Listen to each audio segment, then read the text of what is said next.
Okay, Jai Baba. జై గురు జై గురు Befitting a fortunate slave, carry out every command of the master without any question of why and what.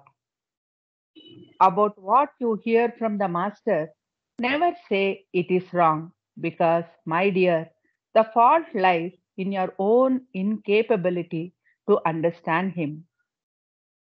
I am slave of the master who has released me from ignorance.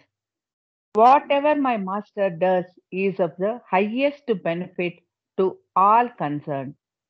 Jai Baba.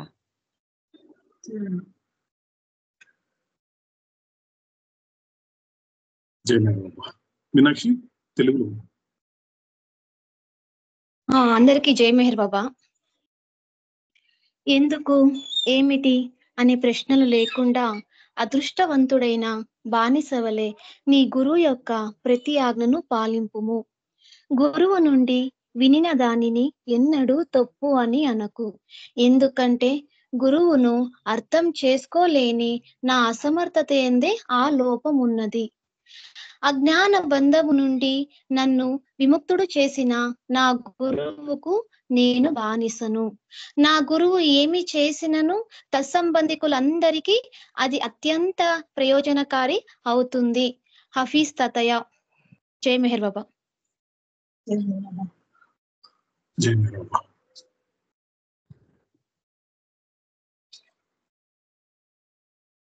Okay, ఒక పాటతో start చేద్దామండి. మన సవాల్స్ని marrow పాస్తున్నామండి. ఒక పాటతో start చేద్దాము.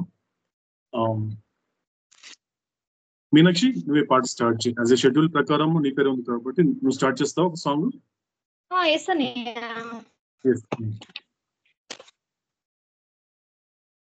శాశ్వత Pritam Avatar Meher బాబా की జై. ఎక్కడి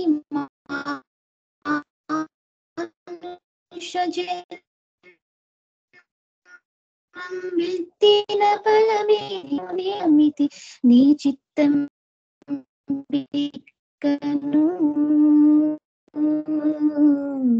నీ చిత్తంబికను. ఎక్కడి మానుష జన్మం వెత్తిన ఫలమేమున్నది నిక్కము నిన్నే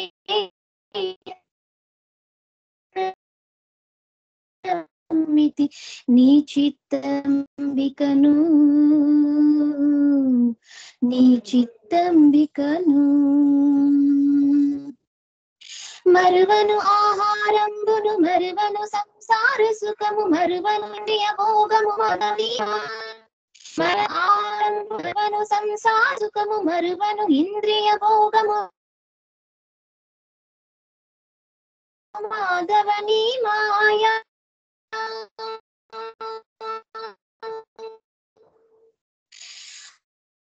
మరచెద జ్ఞానంబును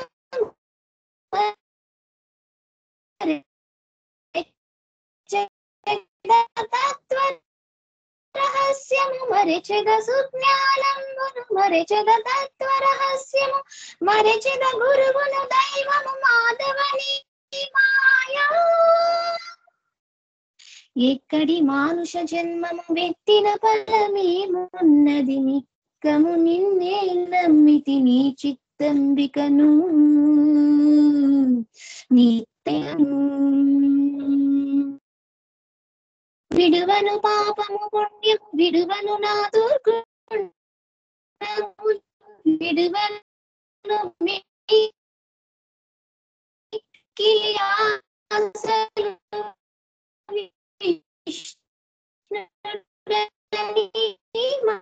మాయా.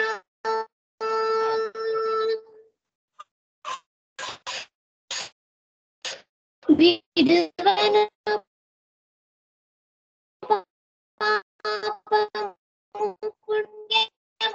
విడువను నా దుర్గుణములు విడువను మిక్కిలి ఆశలు విష్ణుడని మాయా. విడిచెద షట్కర్మంబులు విడిచెద వైరాగ్యములు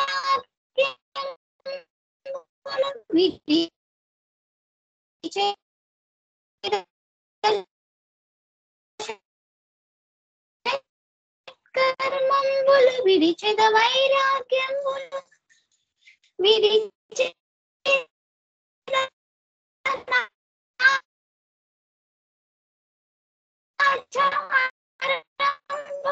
విష్ణుడని మాయా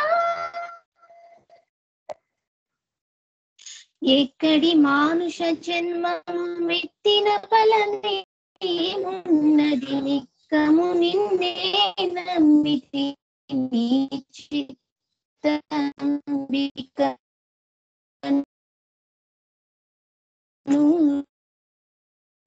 చిత్తంబికను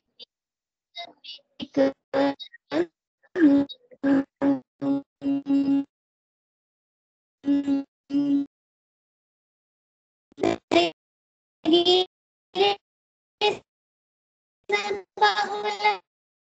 బంధములు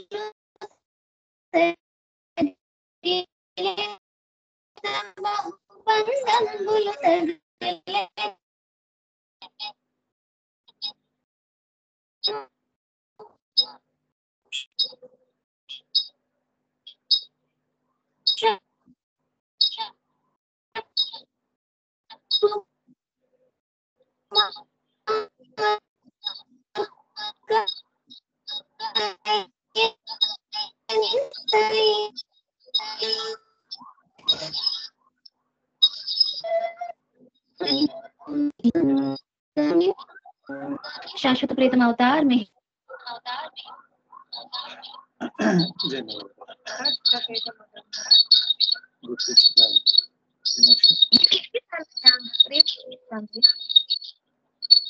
మీనాక్షి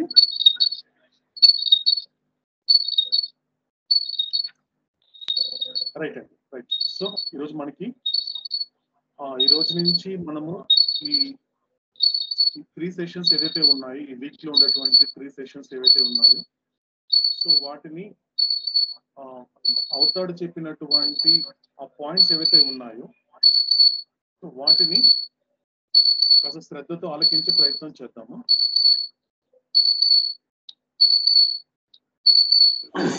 జయబాబా నాన్న వెనక సౌండ్ వస్తుంది, కొంచెం డిస్టెన్స్ ఎక్కడ వస్తుంది కదా, సన్నటి సౌండ్ వస్తుంది. అందరూ మ్యూట్ చేసుకునే ఉన్నారు, మొత్తం చూసాను నేను. మ్యూట్ ఉన్నారండి. లక్ష్మణ్ గారు మనం మ్యూట్ చేసుకుంటారు. లక్ష్మణ్ గారు మాట్లాడారు. జయబాబా జయబాబా ఓకే. సన్నటి మ్యూట్ సౌండ్ వస్తుంది నాన్న, ఫ్యాన్ తిరుగుతున్నట్టుగా ఎక్కడో వస్తుంది. ఇప్పుడు కట్ అయింది నాన్న. జయబాబా జయబాబా నాన్న.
తింటారండి.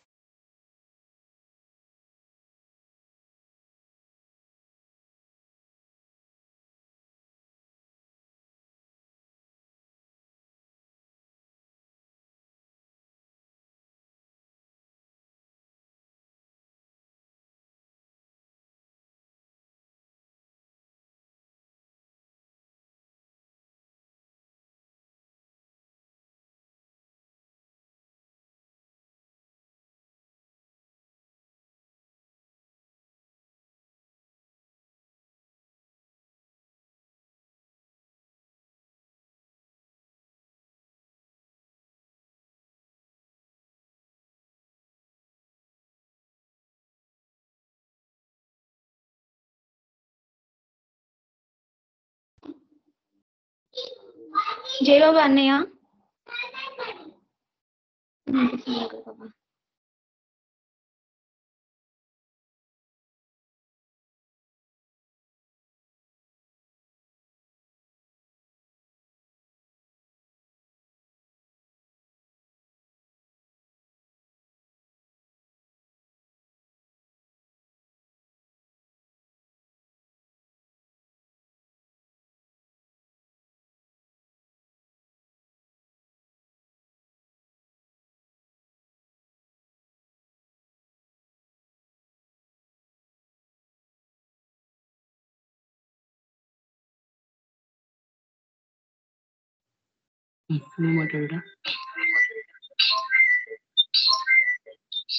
ఏమైంది బాబా? ఏది వినిపించట్లేదు. జై బాబు వచ్చినా జై బాబా పెద్దపా, ఏది వినిపించట్లేదు. ఏమి లేదా? లేదమ్మా. అవునా, సరే సరే. అంటే నా ఏమో నెట్వర్క్ ప్రాబ్లం ఏమో అనుకుంటాను దానికి. అదే అన్నయ్య లెఫ్ట్ హ్యాండ్ ఎట్లున్నాడు? అన్నయ్య రెడీ చేసుకుంటాడు. సరేమ్మా. జై బాబు మామగారు. జై బాబు పాల్పి అన్నయ్య లెఫ్ట్ హ్యాండ్ వస్తారు. జై బాబా. జై బాబు మీనాక్షి. అన్నయ్య జై మేర్ బాబా. జై బాబు వస్తారు అన్నయ్య లెఫ్ట్ హ్యాండర్ వస్తారు. జై బాబా. జై బాబా అమ్మ. అమ్మ జై బాబా. జై బాబా. జై బాబా పెద్దమ్మా. జై బాబా అమ్మ. జై బాబా అమ్మ. ఒక్కసారి అండి అందరూ ఒక్క నిమిషం. మీనాక్షి ఇందాక పాడినట్టుగా ఇంకొక పాట పాడమ్మా ఈ లోపల. చక్కగా బాగుంది, ఇందాక చాలా బాగా పాడమ్మా. ఇప్పుడా? ఇప్పుడు పాడమ్మా. అన్నయ్య జాయిన్ అయ్యే లోపల ఒక పాట పాడమ్మా. అట్లా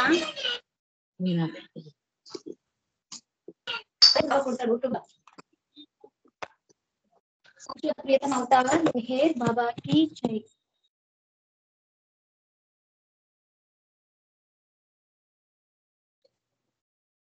శాశ్వత ప్రియతమ అవతార్ మెహర్ బాబాకి జై. ఇన్ని జన్మములెంటికి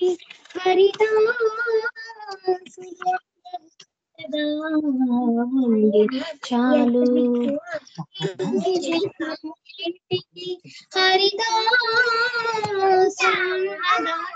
హరిదాసుండిన చాలు చాలు చాలు చాలు చాలు చాలు చాలు ఇన్ని జన్మములేటికి హరిదాసులుండగా ఉండిన చాలు చాలు చాలు చాలు చాలు.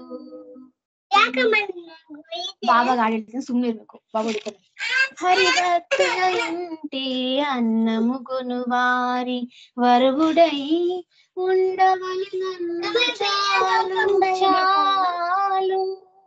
హరిభక్తుల ఇంటే అన్నము కొనువారి వరువుడై ఉండవలెనన్న చాలు. పరమ భాగవత భవనంబుల చెడ్డ పురుదానై పుడమిన చాలు. పరమ భాగవత భవనంబుల చెడ్డ పురుదానై పుడమిన చాలు. ఇన్ని జన్మ లేటికి హరిదాస్ ఊరదా ఉండిన చాలు చాలు.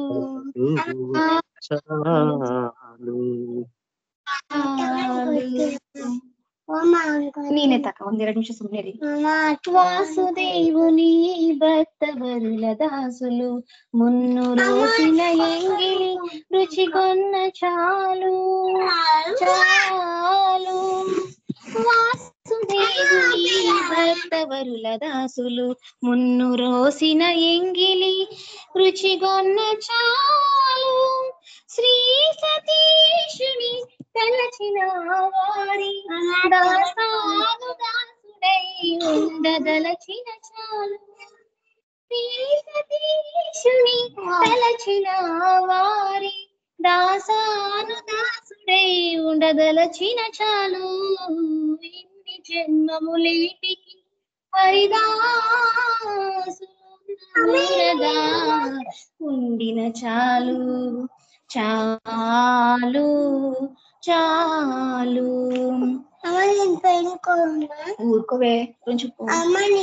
శ్రీ వెంకటేశు చూచిన వారి శ్రీపాద సేవకుడై అండజేరిన చాలు చాలు. శ్రీ వెంకటేశు చూచిన వారి శ్రీపాద సేవకుడై అండజేరిన చాలు. ఈ విభూదాసుల హితుల పాదధూళి పావనమై సోకి బ్రతికిన చాలు. ఈ విభూదాసుల హితుల పాదధూళి పావనమై సోకి బ్రతికిన చాలు. ఇన్ని జన్మములేటికి హరిదాసులున్న ఊరదా ఉండిన చాలు చాలు చాలు. కొడితే సున్నేరే. ఇన్ని జన్మములేటికి హరిదాసులున్న ఊరదా ఉండిన చాలు చాలు చాలు చాలు చాలు. శాశ్వత ప్రీతం అవతార్ మెహర్ బాబాకి జై. చాలా చక్కగా పాడేవమ్మా జయ బాబా, బాగుందమ్మా.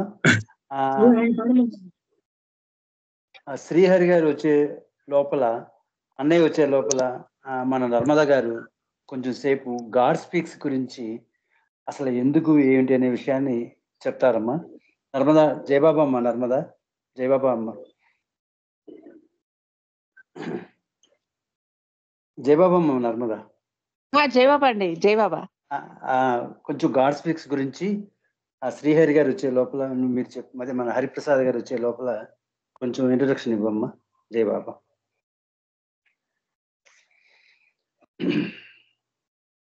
జయబాబా అండి, గాడ్ స్పీక్స్ గురించి ఇంట్రొడక్షన్ ఇచ్చేంత లెవెల్ నాకు లేదు. మీరే ట్రై చేయండి లక్ష్మణ్ కుమార్ గారు. అలా కదమ్మా, ఏదో ఒకటి చెప్పండి. బాబా గురించి మీరు చెప్తే బాగుంటుంది. చాలా బాగా చెప్తారు. చెప్పండి అమ్మా, చక్కగా చెప్పండి. ఇక్కడ ఏమి నేను ప్రిపేర్ అవ్వలేదు. గాడ్ స్పీక్స్ గురించి అంటే మనకన్నా మన ఇప్పుడు పార్టిసిపెంట్స్ ఉన్నారే వాళ్ళకే ఇంకా బాగా తెలుసు. వాళ్ళలో ఎవరు విందాం. అలాగేనమ్మా. అయితే ఎవరో ఒకళ్ళు వాళ్ళని మరి బాగా చెప్పే వాళ్ళని అది హరిప్రసాద్ గారు వచ్చే లోపల స్టార్ట్ చేయమన్నమ్మా. మన సభ్యుల్లో ఎవరైనా ఒకళ్ళు చక్కగా చెప్పండి గాడ్ స్పీక్స్ గురించి. జయబాబా అన్న అందరికీ కూడా.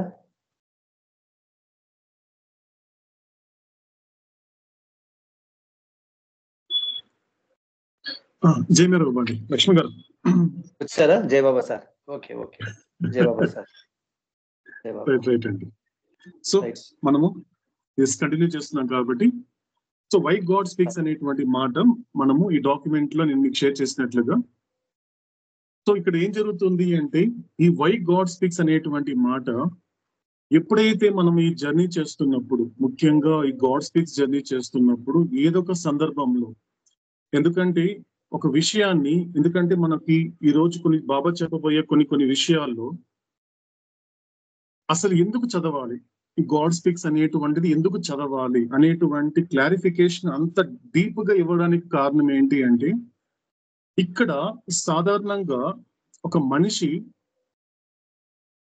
ఒక ఆధ్యాత్మికంగా ఎదగాలన్నా, ఆధ్యాత్మికమైన అవగాహన తెచ్చుకోవాలన్నప్పటికీ కూడా వాటికి మూల కారణం ఏమై ఉండాలంటే సంస్కారములే. ఎందుకంటే గత అవతారాల్లో కానీ ఎప్పుడు చెప్పనటువంటి ఇంత లోతైన విషయాలు ఒక అవతార పురుషుడైన మెహర్ బాబాని మనకి ఈ యుగంలో అందించడం జరిగింది. అందుకే అవతారుడు చెప్పిన మాట కూడా, నేను చెప్పే ప్రతి మాట, నేను ఇచ్చే ప్రతి వివరణలన్నిటికీ కూడా మూలము, పునాది, ఆధారము సంస్కారములే. కాబట్టి నీకు ఏదైనా నీకు అర్థం కావటం లేదు అంటే సంస్కారములే, నీకు అన్ని సక్రమంగా అర్థమవుతోంది అంటే సంస్కారములే. అన్నిటికీ సంస్కారాలే సంస్కారాలే సంస్కారాలే.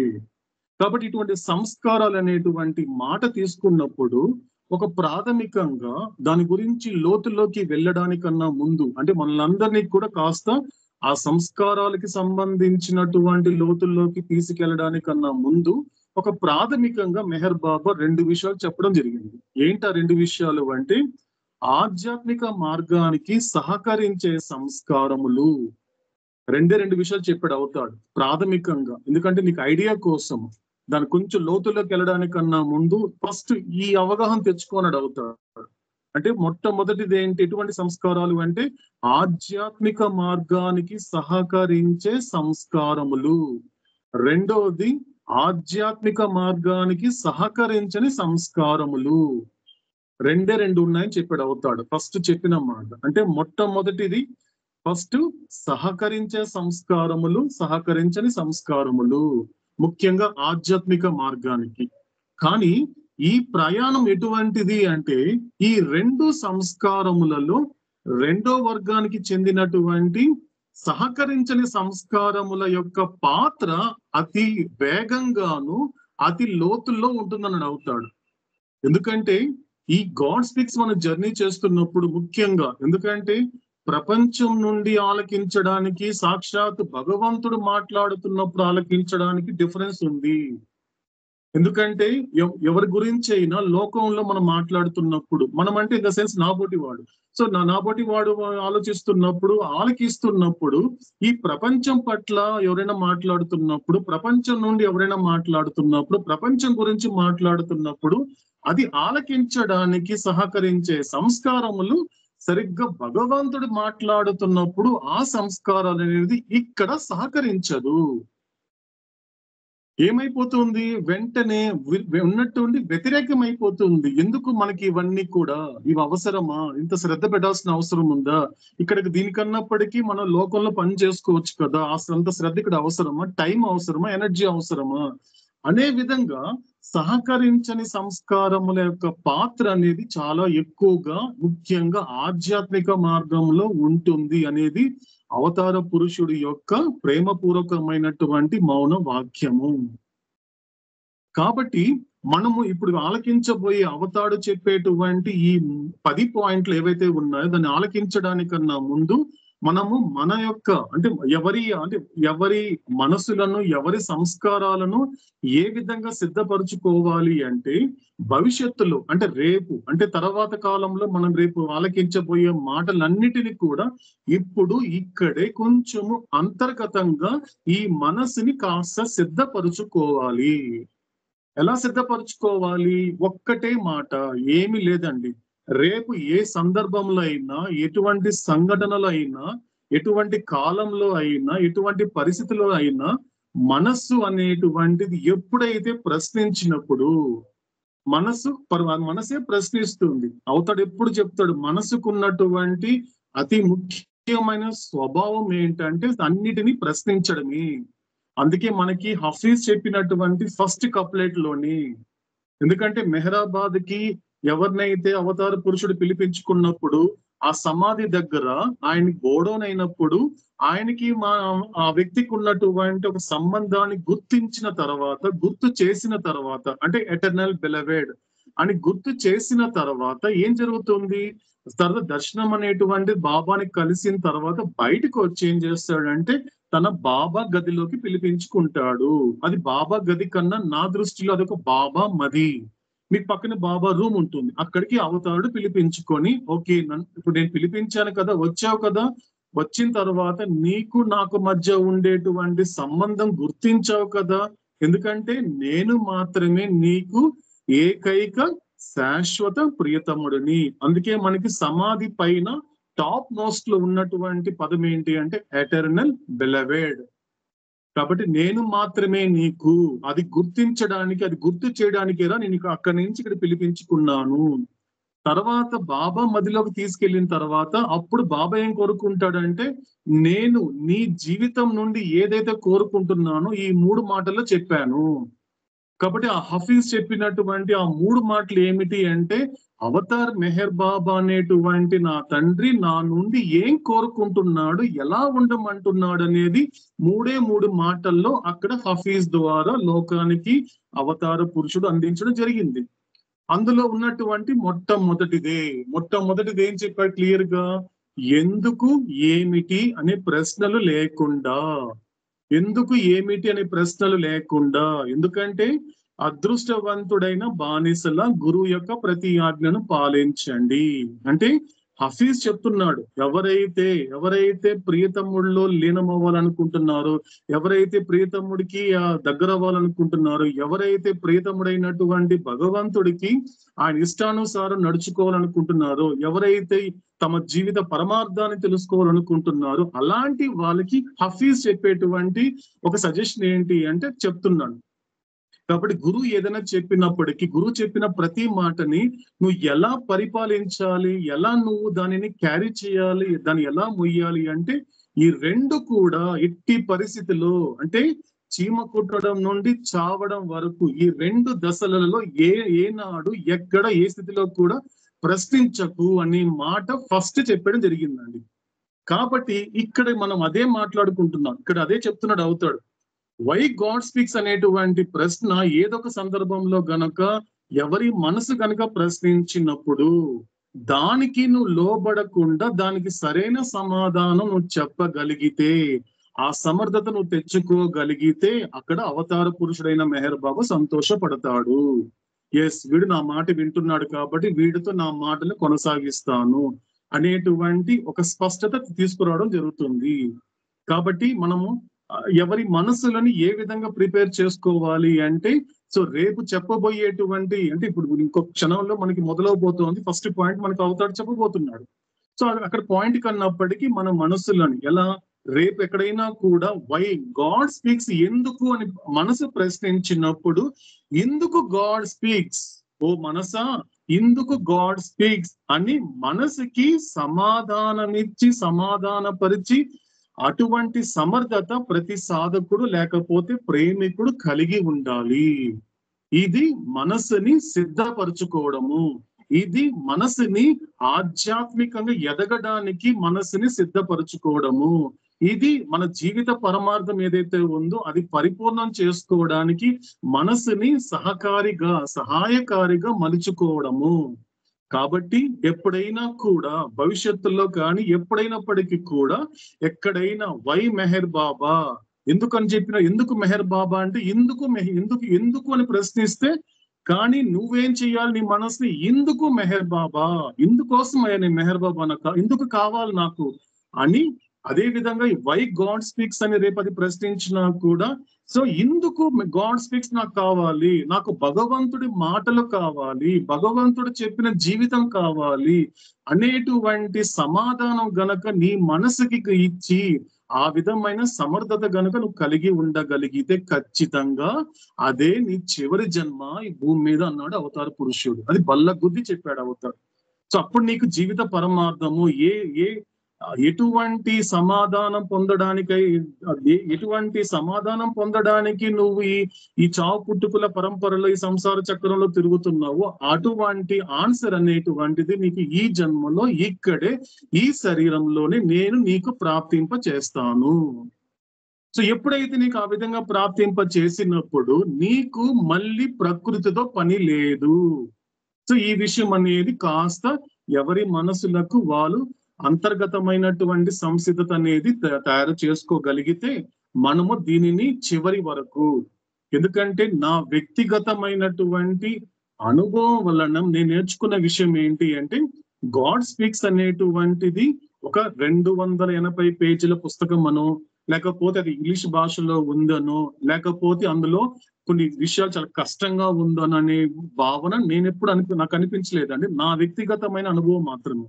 సో గాడ్ స్పీక్స్ అనేటువంటిది ఎప్పుడు కంప్లీట్ అవుతుంది అంటే, కేవలము పుస్తకం కంప్లీట్ చేసేస్తేనో, లేకపోతే పేజెస్ రెఫర్ చేస్తేనో, పేజెస్ తిప్పేస్తేనో, లేకపోతే 280 పేజీలు తిప్పేస్తే అయిపోతుందా అంటే కాదండి. ఎందుకంటే నా వరకు నేను నేర్చుకున్న విషయాలు, నేను నేర్చుకుంటున్న విషయాలు, నేను అర్థం చేసుకుంటున్న విషయాలు ఏంటి అంటే, సో నేను భగవంతుడిగా వచించనంత వరకు, ఎందుకంటే నేను వచించాలి. ఎందుకంటే ఇప్పుడు ఎవరైనా నన్ను అడిగితే నువ్వెవరు నన్ను అడిగితే నేనేం చెప్తాను, నేను హరిప్రసాద్ అని చెప్తానండి. కాదండి, ఎవరైనా రేపు నన్ను అడిగితే నువ్వు ఎవరు అంటే నేను భగవంతుడు అని అనుభవపూర్వకంగా చెప్పగలిగేంత కాలం వచ్చేంత వరకు ఈ గాడ్ స్పీక్స్ అనేటువంటిది పూర్తి కాదు. కాబట్టి ఒక మాటలో చెప్పాలి అంటే, నేను భగవంతుడిగా వచించనంత కాలం ఈ గాడ్ స్పీక్స్ అనేది ఎన్నడూ పూర్తి కాదు. సో ఇది ఈ యొక్క క్లారిఫికేషన్స్ తో సో మనకి అవతాడు ఏదైతే చెప్తున్నాడో ఆలకించే ప్రయత్నం చేద్దాము శ్రద్ధతో. ఎందుకంటే ఇక ఒక చిన్న విషయం అండి, మరొక విషయం చూద్దామండి. ఇంకొంచెం ఒక చాలా చిన్న విషయమే, కానీ చెప్పడానికి చిన్నదిగానే ఉంటుంది, కానీ అది చాలా అగాధమైన ఒక సముద్రం అంతా లోతుల్లో ఉన్నంతగా అగాధం అంతా ఒక లోతుల్లో ఉన్నంత సూక్ష్మమైనటువంటిది. అసలు పట్టుకుందామన్న దొరకనటువంటి విషయం ఏంటి అంటే రెండు విషయాలు చెప్పాడు. అందుకే నేను ప్రతి స్లైడ్ లో 2 మాటలు గుర్తు చేస్తున్నానండి. 2 మాటలు మీరు ప్రతి స్లైడ్ లో చూస్తే, ఎందుకంటే అవతారుడు ఇక్కడ చేసే పని ఏంటి అంటే ఇంకొక మాట ఇక్కడ మీకు అందరికీ నేను మనవి చేసే విషయం ఏమిటి అంటే, ఇది కష్టం కాదండి. నెంబర్ 1, ఇది కష్టము కాదండి. ఎందుకంటే కష్టము అంటే గాడ్ స్పీక్స్ అర్థం చేసుకోవడం కష్టం, చదవడం కష్టము, దానిని అర్థం చేసుకోవడం కష్టం అనేటువంటి మాటని వీలైనంత వరకు ఈ క్షణం తీసేస్తే బెస్ట్ అండి. ఎందుకంటే కష్టం ఎప్పుడు వస్తుందండి? కష్టం అనేది ఎప్పుడు వస్తుంది అంటే, లోపల ఉన్నటువంటి మనసు చేత తయారైనటువంటి ఆ సంస్కారాలు ఏం చేస్తుందంటే, నువ్వు కర్తవి, నువ్వే అన్ని చేస్తున్నావు అనేటువంటి ఆ సంస్కారాలు ఈ యొక్క మనసుకి కమాండ్ ఇస్తున్నంత వరకు, ఓహో అన్ని నేనే చేస్తున్నాను కదా, కాబట్టి నేను కష్టపడుతున్నాను, నేను శ్రమిస్తున్నాను, కాబట్టి ఇవన్నీ కష్టమే అనిపిస్తుందండి. ఫస్ట్ ఆఫ్ ఆల్ ఇంపార్టెంట్, ఇక్కడ ఎవ్వరు అవతార్ మెహర్ బాబా తప్ప ఎవ్వరు కర్తలు కారు. ఇక్కడ ఎవరు ఏమి చేయడం లేదు, ఇక్కడ ఎవరు శ్రమించడం లేదు, ఇక్కడ ఎవరు కష్టపడటం లేదు. అసలైన కష్టం, అసలైన శ్రమ ఈ యొక్క పరబ్రహ్మ స్థితి నుండి అవతరించినటువంటి ఈ సృష్టికర్తది, ఈ యొక్క ఆ పరమాత్ముడిది, ఈ యొక్క సృష్టిలో ఉన్నటువంటి ప్రతి జీవరాశితో కూడా కనెక్ట్ అయినటువంటి గురు ఆత్మది. కాబట్టి ఇక్కడ అందుకే అవతారుడు వెళ్ళడానికన్నా ముందు 2 విషయాలు చాలా స్పష్టపరుస్తున్నాడు అండి. దయచేసి కాస్త దాన్ని శ్రద్ధ పెట్టే ప్రయత్నం చేద్దాం. 2 విషయాలు ఏం చెప్తున్నాడు? ఇక్కడ 2 పాత్రలు ఉన్నాయి. నేను సూత్రధారి అంటున్నాడు అవతాడు, నాతో అంటున్నాడు అండి. అంటే వ్యక్తిగతంగా తీసుకుంటే నేను సూత్రధారి కాబట్టి సూత్రధారిని, కాబట్టి నా పాత్ర ఏంటో తెలుసా? నా పాత్ర చెప్తాను, సూత్రధారిగా నా పాత్ర చెబుతాను, పాత్రధారిగా నీ పాత్ర చెబుతాను. ఇది కాస్త శ్రద్ధగా ఆలోచించున్నాడు అవుతాడు. కాబట్టి సూత్రధారి అయినటువంటి అవతార్ మెహర్ బాబా యొక్క పాత్ర ఏంటి అంటే ఒక్కటే చెప్తున్నాడండి, మాట్లాడే శ్రమ నాది. కాబట్టి ఇది పుస్తకం నువ్వు చదువుతున్నావు, కష్టపడిపోతున్నావు అనుకో, ఇది మాటలు అంతే, గాడ్ స్పీక్స్. ఎందుకంటే భగవంతుడు మాట్లాడుతున్నప్పుడు చదవడం కాదు, ఆలకించడం మాత్రమే ఉంటుంది, గుర్తు పెట్టుకోవాల్సిన విషయం. కాబట్టి రెండోది ఏంటి అంటే, ఒక పాత్రధారిగా నీ పాత్ర ఏంటి అంటే ఆలకించే శ్రద్ధ నీది. ఇది బాగా గుర్తు పెట్టుకోవాలండి, ఆలకించే శ్రద్ధ నీది. ఈ 2 విషయాలు కాస్త గుండెల్లో పదిలంగా దాచుకునే ప్రయత్నం చేద్దామండి. రెండేలండి, ఏం లేదండి. మాట్లాడేటువంటి వాడిది యాక్చువల్ గా శ్రమ, ఆలకించే వాడిది అంటే నా నుండి ఆయన ఏం ఎక్స్పెక్ట్ చేస్తున్నాడు అంటే శ్రద్ధ. ఏమి లేదురా, నువ్వేం కష్టం లేదు, నేనేం బండలు మోయమని చెప్పడం లేదు, నేనేం తపస్సు చేయమంటం లేదు, నేనేం ఉపవాసాలు చేయమంటం లేదు, నేను అక్కడికి వెళ్ళమంటం లేదు, ఇక్కడికి వెళ్ళమంటం లేదు, నువ్వేం కష్టపడాల్సిన అవసరమే లేదురా, అలా కూర్చొని ఆలకించు. కానీ ఎలా ఆలకిస్తావు? శ్రద్ధతో ఆలకించరా. ఎలా ఉండాలి ఆ శ్రద్ధ? నీ చుట్టూ ఉన్న పరిసరాలని మైమరిపించేలా ఉండాలి. గుర్తు పెట్టుకో. నేను ఎటువంటి శ్రద్ధ కోరుకుంటున్నానో తెలుసా? నీతో నేను 1 నిమిషం మాట్లాడినా, 1 గంట మాట్లాడినా, 1 సెకండ్ మాట్లాడినా, నీ నుండి నేను కోరుకునే ఎటువంటి శ్రద్ధ ఉండాలి అంటే నీ చుట్టూ పరిసరాల్ని మైమరిచిపో. కాసేపు ప్రపంచాన్ని పూర్తిగా మర్చిపో అని చెప్పట్లేదు, అది నీ వల్ల కాదన్న విషయం నీకన్నా నాకే తెలుసు అన్నాడు అవుతాడు.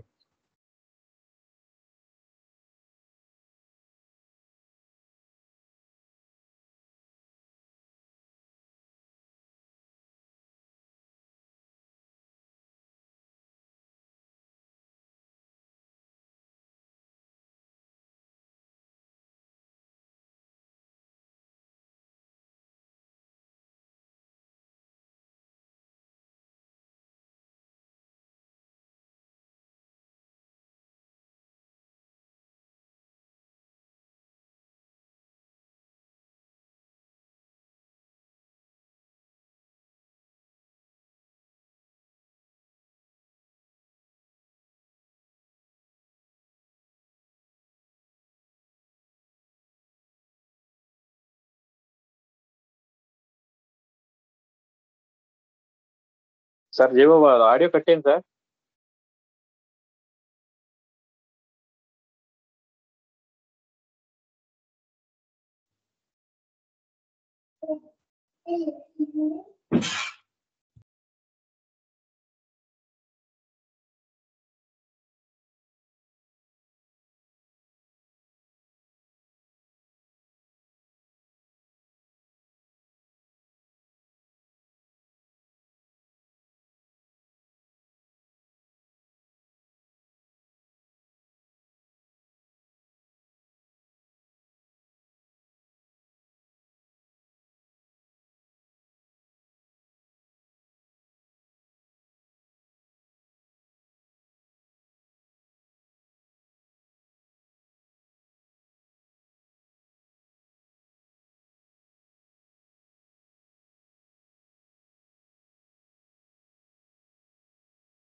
జై మెరుపు వరకు జయబాబు మామగారులో లెఫ్ట్ హ్యాండ్ అన్నయ్య. అది వస్తారు ఏమో టెక్నికల్ ప్రాబ్లం అయింది, వస్తారు. Okay okay.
జై మెరూబా.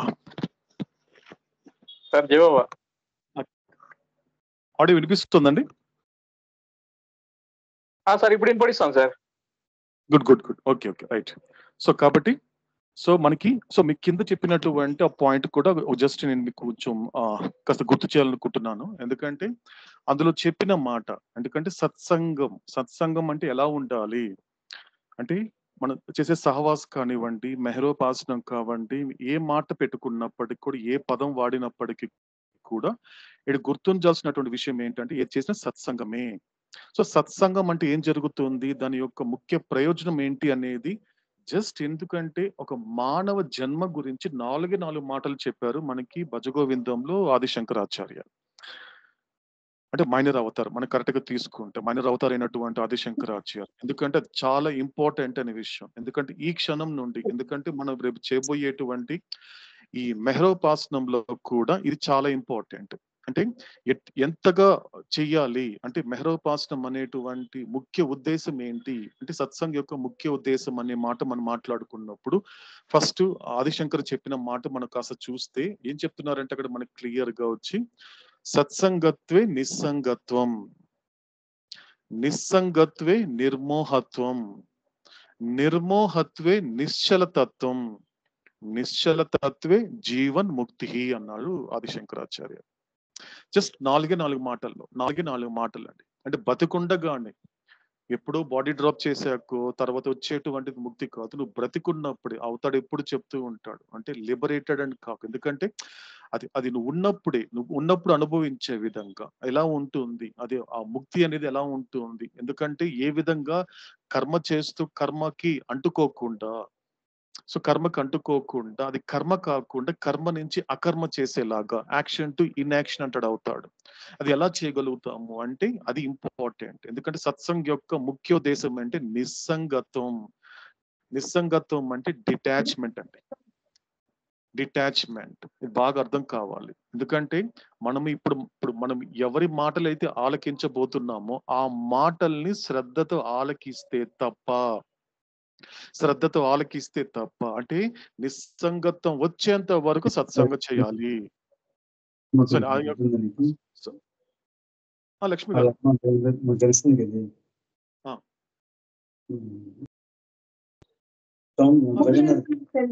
జగన్నాథం గారి తాలూకు వాళ్ళ నాన్నగారు చనిపోతే హాస్పిటల్కి ఇచ్చారు బాడీ పొడుగ్గా నాగా ఉంటాడు.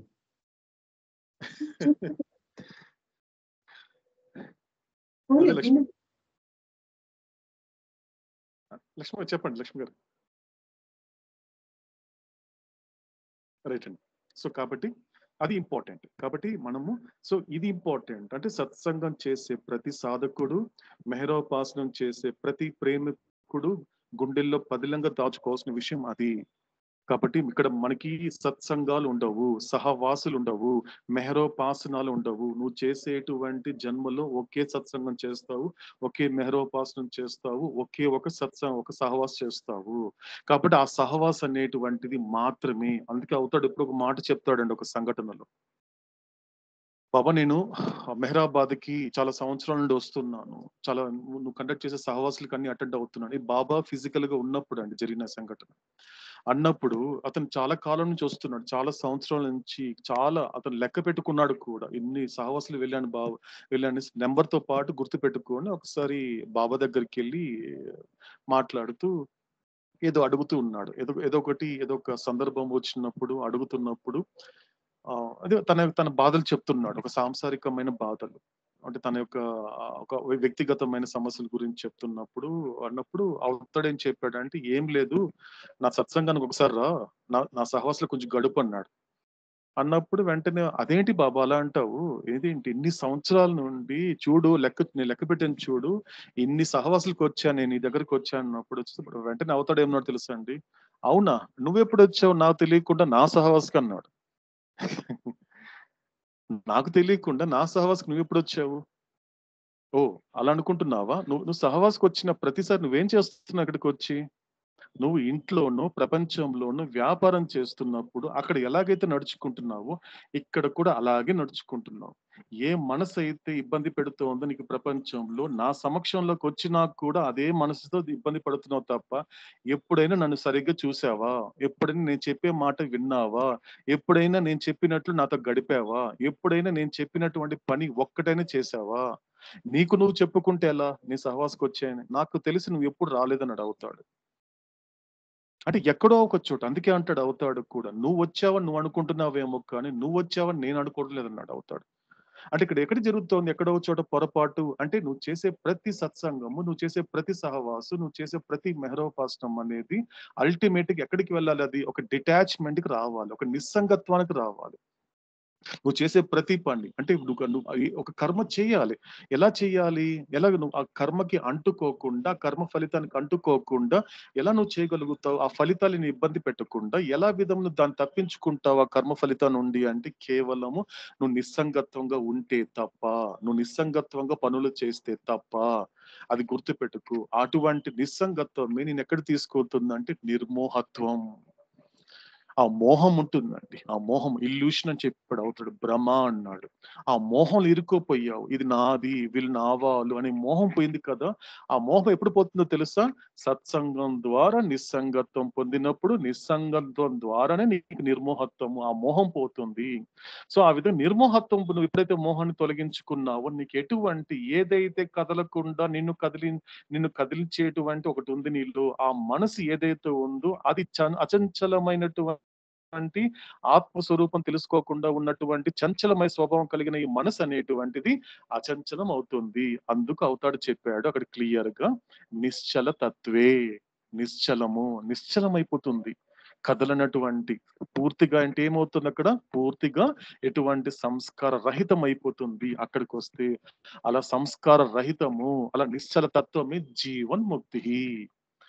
కాబట్టి ప్రతిసారి ఇక్కడి నుంచి, ఈ క్షణం నుంచి కూడా ఇది కూడా క్యారీ చేసే అవకాశం. సో ఈ రోజు నేను మెహరా పౌస్నంలో అవతాడు చెప్పిన మాట, సహవాసం చెప్పినటువంటి మాట నేను ఎంతవరకు క్యారీ చేస్తున్నాను ప్రపంచంలో. సో అవతాడు చెప్పినటువంటి విషయాల కోసము నేను ఎంతగా వెంపర్లాడుతున్నాను, ఆయన కోసం ఎంతలా తప్పిస్తున్నాను అనేటువంటిది ఎవరికి వాళ్ళు విచారణ చేసుకోమన్నాడు అవతాడు. అది ఇంపార్టెంట్. నేను ఎంతవరకు ఈ ప్రపంచంలోకి రావడానికి సిద్ధపడుతున్నానో, మళ్ళీ ఈ ప్రపంచంలోకి రాకుండా నా జన్మస్థానమైనటువంటి, నా యొక్క పుట్టినిలైనటువంటి ఆత్మస్వరూపాన్ని పొందేటువంటి ఆ ప్రయత్నంలో ఉన్నానా అనేటువంటి విచారణ చేసుకుంటే తెలిసిపోతుందండి క్లియర్ గా. ఎవరికి వాళ్ళు విచారణ చేసుకోవాలి. అందుకే నాకు ఒక సూఫీ చెప్పినటువంటి మాట బాగా గుర్తొస్తుంటుందండి. ఏం చెప్తాడంటే అతను రెండు మాటలు చెప్తాడు. ఒకటి, అతను ఉదయంతో లేవగానే అతను చేసే ప్రేయర్ ఏంటి అంటే ఒకటే చెప్తాడు అతను, నేను ఎక్కడ ఉన్నాను, నెంబర్ 2 నేను ఎటు వెళ్తున్నాను, నా జీవితము ఎక్కడుంది, నేను 10 ఏళ్ల క్రితం ఎక్కడ ఉన్నాను, అంతే అజ్ఞానంలో ఉన్నానా, లేకపోతే అజ్ఞానం తొలగించుకునే ప్రయత్నంలో ఉన్నానా, నెంబర్ 2 నేను ఎటు వెళ్తున్నాను అంటే మళ్ళీ సృష్టిలోకి రావడానికి, మళ్ళీ ఈ సృష్టి నుంచి బయట వెళ్తున్నానా, లేకపోతే సృష్టితో సంబంధం లేకుండా ఈ సృష్టి నుంచి విడిచిపెట్టినప్పుడు సృష్టికర్త దగ్గరికి వెళ్ళేటువంటి ఆ యొక్క సంసిద్ధతో ఉన్నానా అనేటువంటిది 2 విచారణ చేసుకున్న చాలు హరి అంటాడు ఆ సూఫీ. ఒక సూఫీ చెప్పిన మాట అండి. కాబట్టి ఎక్కడున్నాను, ఎటు వెళ్తున్నాను. కాబట్టి ఇక్కడ నుంచి కాస్త ఆ మెహరోపాసనం అనేటువంటిది చెప్పినటువంటి పాత్ర. ఎందుకంటే ఇక్కడంతా కూడా మాట్లాడేది ఒక్క అవతార పురుషుడైన మెహర్ బాబా మాత్రమే. ఇక్కడ ఎవరు మాట్లాడడం లేదు. ఎందుకంటే ఎవరైనా మాట్లాడుతున్నాను అంటున్నాడు అనుకోండి, తనకు తను కర్తగా ఫీల్ అవుతున్నాడు. ఎప్పుడు కర్త నీవు అనుకున్నంత వరకు కూడా నీకు ఆ కర్మ ద్వారా వచ్చే ఫలితం నేను ఇబ్బంది పెడుతుంది. కాబట్టి నువ్వు కర్తవి కావు. చేసేవాడు భగవంతుడు, చేయనవాడు భగవంతుడు, చూసేవాడు భగవంతుడు, సమస్తము చేసేది భగవంతుడే. ఈ మాట మనకి ముందు మనకు అవతాడు చెప్పడం జరుగుతుంది. కాబట్టి ఇప్పటికీ మనకు ఉండాల్సిన అవేర్నెస్ ఏంటంటే, మాట్లాడే శ్రమ నాతో మాట్లాడే అవతార పురుషుడిది. కాబట్టి ఆలకించే శ్రద్ధ, ఆ మాటల్ని ఆలకించే శ్రద్ధ నాది. ఇది నా పాత్ర, అది ఆయన పాత్ర. కాబట్టి ఈ జర్నీ అంతా కూడా ఎవరి పాత్రని వాళ్ళు సవ్యంగా దాన్ని గనుక పూర్తి చేయగలిగితే సరిపోతుంది. ఇక్కడ పాత్రధారితో కాకుండా సూత్రధారి అయ్యే అవకాశం అనేది మనకి అవతారుడు మనకి ప్రాప్తింప చేయడం జరుగుతుంది. రైట్ అండి.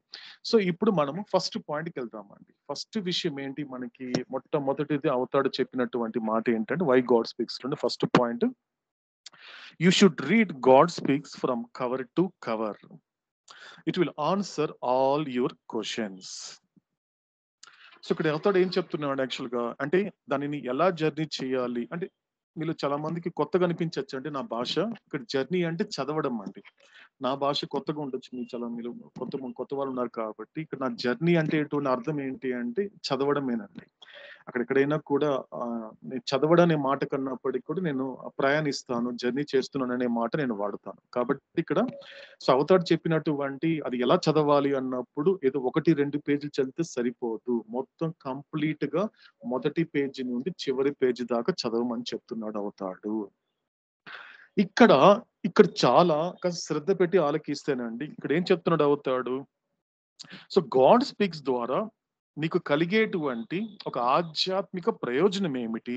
ఎందుకంటే ప్రతిదీ కూడా ఒక ప్రయోజనం కావాలి కాబట్టి. ఎందుకంటే ఆ ప్రయోజనాల్లో 2 రకాలుగా అవతారుడు కేటగరైజ్ చేశాడు. ఒకటి వచ్చి అధమమైన ప్రయోజనము, 2 ఉన్నతమైన ప్రయోజనము. ఈ 2 కాస్త గుర్తించే ప్రయత్నం చేద్దామండి. ఒక మనిషి, ఒక మానవుడు ఈ ప్రపంచంలో జీవిస్తున్నంత వరకు వాడు ఏ పని చేసినా ఒక ప్రయోజనాన్ని అనేది ఆశిస్తాడు. ఏదైనా ఇప్పటికి ఉద్యోగం చేసినా, వ్యాపారం చేసినా, మాట్లాడుతున్నా, ఏది చేస్తున్నప్పటికీ కూడా, ఏ కర్మ చేస్తున్నా కూడా దీనివల్ల నాకు ఏదైనా ప్రయోజనం ఉందా అని తనకు తాను ఒక ఆశిస్తాడు. కాబట్టి అదన్నీ తీసుకుంటే ఒక రకంగా చెప్పాలంటే ఒక అధమమైన ప్రయోజనమే. ఎందుకంటే మోక్షంతో కంపేర్ చేస్తే, ఆత్మ సాక్షాత్కారంతో కంపేర్ చేస్తే, వీటన్నిటితో కంపేర్ చేస్తే నువ్వు మిగతా పొందే ప్రయోజనాలన్నీ ఈ లోకంలో అధమమైన ప్రయోజనాలే. దాని లోయెస్ట్ పర్పస్ అంటాడు. హైయెస్ట్ పర్పస్ ఏంటి అంటే ఇక్కడ మనకి చెప్పబోతున్నాడు అవుతాడు. ఇక్కడ జరిగేటువంటి ఒక ఉన్నతమైన ఆధ్యాత్మిక ప్రయోజనం అంటూ ఏమిటి అంటే ఇక్కడ అవుతాడు చెప్తున్నాడు సెకండ్ లైన్ లో. ఇది ఏం చేస్తుంది? నీ ప్రశ్నలన్నిటికీ సమాధానం ఇస్తుంది. ఇక్కడ ఈ లైన్ కాస్త పరిశీలిద్దామండి, కాస్త లోతుల్లోకి వెళ్ళి ఈ లైన్ చూడండి. చాలా ఒక వింతగానో లేకపోతే ఆశ్చర్యం కలిగించేలా ఉంటుంది. సాధారణంగా ఒక ఎగ్జామ్ మనం స్కూల్లో కానీ కాలేజ్లో కానీ ఎగ్జామ్స్ రాస్తుంటాం కదండి. ఎగ్జామ్స్ రాస్తున్నప్పుడు ఒక 10 క్వశ్చన్స్ అడిగితే డెఫినెట్ గా ఎన్ని ఆన్సర్స్ రాయాలండి మామూలుగా అంటే 10 ఆన్సర్లు రాయాలి. 10 క్వశ్చన్ పేపర్ వచ్చి మనకి 10 క్వశ్చన్స్ రాస్తే 10 ప్రశ్నలు ఉంటే నువ్వు ఎన్ని సమాధానాలు రాయాలి అంటే 10 సమాధానాలు రాస్తే నువ్వు పాస్ అవుతావు. లేదు వీటన్నిటికీ ఒకే ఆన్సర్ రాస్తానంటే మాత్రము 0 వేసి ఇంటికి పంపిస్తాడు. అలా కుదరదు. ఒక్కొక్క ప్రశ్నకు ఒక్కొక్కటి సపరేట్ ఆన్సర్ ఉంటుంది. కానీ ఇక్కడ అబ్జర్వ్ చేయండి, ఇక్కడ అవతాడు ఏమంటున్నాడు అంటే నీ ప్రశ్నలన్నిటికీ సమాధానం ఇస్తుందన్నాడే తప్ప సమాధానాలు అనలేదు, ఇక్కడ ఆన్సర్స్ అనలేదండి. ఇక్కడ లైన్ చూడండి, ఇంగ్లీష్ లో చూడండి కాసేపు. అంటే ఆన్సర్స్ అని చెప్పలేదు ఆయన. నీ ప్రతి ప్రశ్నలకి ఈ గాడ్ స్పీక్స్ అనేది సమాధానాలు ఇస్తుందని చెప్పలే, సమాధానం ఇస్తుంది. ఎందుకంటే అక్కడ మాట్లాడేటువంటి వాడి విషయంలో ఉండేది ఒక్క ఆన్సరే. పరబ్రహ్మైనటువంటి మెహర్ బాబా దృష్టిలో ఉండేది ఒకే ఒక ఆన్సరే. There is no answers. సమాధానం లేదనిస్తున్నాడు అవుతాడు. ఉన్నటువంటిది ఒకే ఒక ఆన్సర్. కానీ తమాష ఏంటంటే కానీ ఈ సమాధానం ఎందుకు నువ్వు పొందలేకపోతున్నావు అంటే నీ దగ్గర క్వశ్చన్స్ లేవే. అన్ని క్వశ్చన్స్ క్వశ్చన్ ఉంది లేదు, అన్ని క్వశ్చన్సే. ఒక ప్రశ్నతో నువ్వు ఎక్కడైనా ఆగితే దానికి సమాధానం అని నేను చెప్పే ప్రయత్నం చేస్తాను. నీకు ఒక ప్రశ్న కాదే, ఉదయం లేచినప్పటి నుండి రాత్రి పడుకునేంత వరకు, చీమ కొట్టడం నుండి రేపు నువ్వు చావడం వరకు, ఇవన్నీ నీ లైఫ్ లో అన్ని ప్రశ్నలే. ఏంటి ఆ ప్రశ్నలు? ఉదయం లేచినప్పటి నుండి ఎందుకు అలా ఉన్నాను, ఇతను ఎందుకు నాతో ఇలా ఉన్నాడు, లోకం ఏంటి ఇలా ఉంది, వాళ్ళేంటి నాతో అలా ఉన్నారు, బాగా కాస్త శ్రద్ధతో ఎవరికి వాళ్ళు పరిశీలించుకుంటేనండి ఇవే ప్రశ్నలు వస్తుంది సాధారణంగా. అన్ని క్వశ్చన్స్ ఇలాగే ఉంటాయి. నా జీవితం ఎందుకు ఇలా ఉంది, అలా ఉండొచ్చు కదా, వాడేంటి అలా ఉన్నాడు, వీడేంటి ఇలా ఉన్నాడు, వాడు నాతో ఇలా నడుచుకుంటున్నాడు ఏంటి, వాళ్ళు అలా ఉన్నారు ఏంటి, వీళ్ళు ఇలా ఉన్నారు ఏంటండి, ఇలాగే వెళ్ళిపోతుందండి. ఇది ఒక్క జన్మతో ఆగలేదండి. ఈ క్వశ్చన్స్ అనేది ఒక్క జన్మలో ఆగటం లేదు. లాస్ట్ చచ్చే టైంకి కూడా ఏమవుతుందంటే బతుకుతాను అనుకున్నానే, ఇదేంటి ఇప్పుడు చచ్చిపోతున్నాను ఈ వయసులోనే, ఇదేంటి వేరే హాస్పిటల్ మార్చండి, లేకపోతే డాక్టర్స్ మార్చండి, లేకపోతే వేరే ప్లేస్ మార్చండి, ఇది అంటే రకరకాల క్వశ్చన్స్ ఆ టైంలో కూడా క్వశ్చన్స్ ఉంటాయి. అంటే ఇక్కడ ఏం చేస్తున్నాడు, ఇప్పుడు ఏం చెయ్యాలి అయితే ఈ పరిస్థితిలో? ఈనాటి ప్రశ్నల యొక్క సుడిగుండంలో ఇరుక్కుపోయానే నేను, ఈ ప్రశ్నల యొక్క అగాధంలో కూరుకుపోయానే నేను, ఇప్పుడు దీని నుంచి ఎలా బయటపడాలి అన్నప్పుడు అవతారుడు సూచించే ఒకే మాట సత్సంగము, లేకపోతే మెహరోపాసన, సహవాసము. అంటే ఇక్కడ ఏం జరుగుతోంది ఇంకొకసారి క్లారిఫికేషన్ ఇస్తానండి. మెహరోపాసనం అంటే చాలా మందికి కొత్తగా వినుంటారు ఈ పదాన్ని. ఏం లేదండి, ఈ మెహరోపాసనం అంటే మనకి వేదాంతంలో భగవద్గీతలో ఆచార్యోపాసనం అనే పదం వాడాడండి శ్రీకృష్ణుడు. అక్కడ ఆచార్య అంటే సంస్కృతంలో ఆచార్య అంటే గురువు అండి, మాస్టర్ అని. ఉప అంటే దగ్గరగా అండి, ఆసనం అంటే కూర్చోవడం. ఆచార్య ప్లస్ ఉప ప్లస్ ఆసనము. ఆచార్యోపాసనం అంటే గురువు దగ్గర కూర్చోవడం అండి. నాకు సంబంధించినంత వరకు నాకు మెహర్ బాబాయ్ గురువు కాబట్టి అందుకే మెహరు ప్లస్ ఉప ప్లస్ ఆసనం అండి, అలా మెహరోపాసనం వచ్చిందండి. కాబట్టి నేను సత్సంగానికి సహవాసికి నాకు అవతడిచ్చినటువంటి ఒక మాట ఏంటి అంటే మెహరోపాసనం. అంటే ఇప్పుడు అందరూ మనమంతా ఇప్పుడు ఆలకించే ఈ ఆత్మలన్నీ కూడా అవతారుడు తన దగ్గర కూర్చోపెట్టి తన మాట చెప్పే ప్రయత్నం చేస్తున్నాడు. కాబట్టి మనం కూడా అందరూ కూడా ఆలకించే, శ్రద్ధ పెట్టి ఆలకించి శ్రద్ధ చూపించే సో ఒక ప్రయత్నం కూడా చేయమని అవుతాడు కోరుకుంటున్నాడు. కాబట్టి అది మెహరోపాసనం అండి. కాబట్టి ఇక్కడ బ్యాక్ టు ఆ క్వశ్చన్స్ కి వచ్చేసరికి మాత్రం ఏం చేస్తారు ఇప్పుడు యాక్చువల్ గా అంటే సత్సంగంలో మెహరోపాసనంలో ఏం జరుగుతుంది అంటే నీకున్న అన్ని ప్రశ్నలు ఇదేం చేస్తుందో తెలుసా అండి, సహవాస్ కానివ్వండి, సత్సంగం ఏం చేస్తుందో తెలుసా అండి, నీకున్న అన్ని ప్రశ్నలకి ఒక చోట ఆపుతుందండి.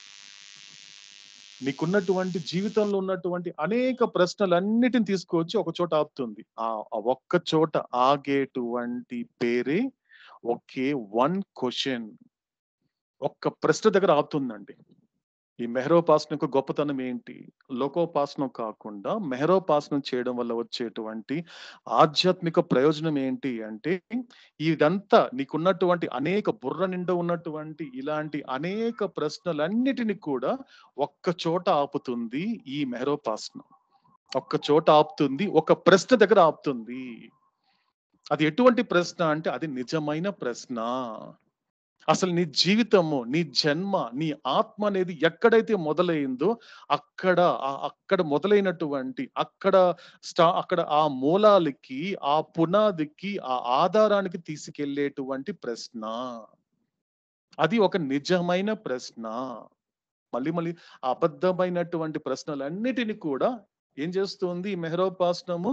ఒక నిజమైన ప్రశ్నగా మారుస్తుంది. ఒక నిజమైన ప్రశ్నగా మారుస్తుంది.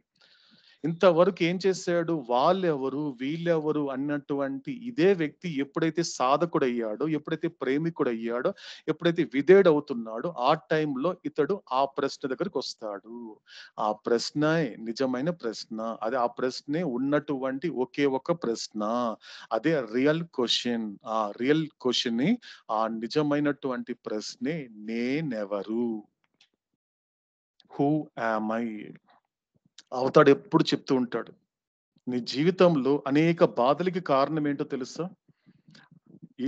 నీకున్నటువంటి కన్ఫ్యూజన్స్ కి కారణం ఏంటో తెలుసా? నీకు అసలు క్లారిటీ రావడం, నీ లైఫ్ లో క్లారిటీ లేకపోవడానికి కారణం ఏంటో తెలుసా? సరైన ప్రశ్న లేకపోవడమే అన్నాడండి.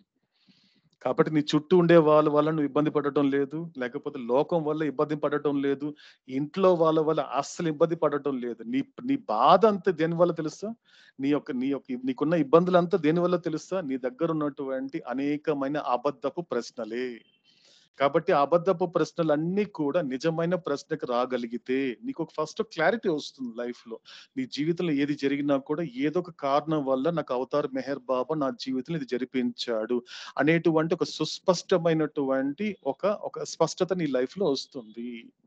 కాబట్టి ముఖ్యమైనటువంటి ఆ క్వశ్చన్ పేరు ఏంటి అంటే అది రియల్ క్వశ్చన్. ఏంటి అంటే అవతాడు ఎప్పుడు చెప్తాడు, ఉన్నటువంటి ఏకైక నిజమైన ప్రశ్న అంటూ ఏదైనా ఉంది అంటే అది నేనెవరు. అది గుర్తు పెట్టుకో. ఇంతవరకు హూ ఆర్ యు అన్నావు కదా లోకం చూపించి, ఎప్పుడైనా నిన్ను నువ్వు ప్రశ్నించుకున్నావా? అసలు నేనెవరు అద్దంలో చూసుకున్నప్పుడు ఎప్పుడైనా ప్రశ్నించుకున్నావా?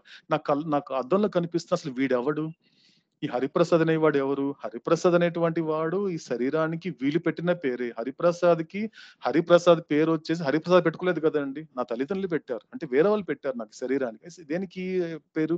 శరీరానికి. పోనీ ఈ శరీరం అనేది ఎప్పుడు వచ్చింది? నేను పుట్టిన తర్వాత వచ్చింది. అంతకుముందు నేను ఎక్కడున్నాను? నేను ఉన్నాను కదా.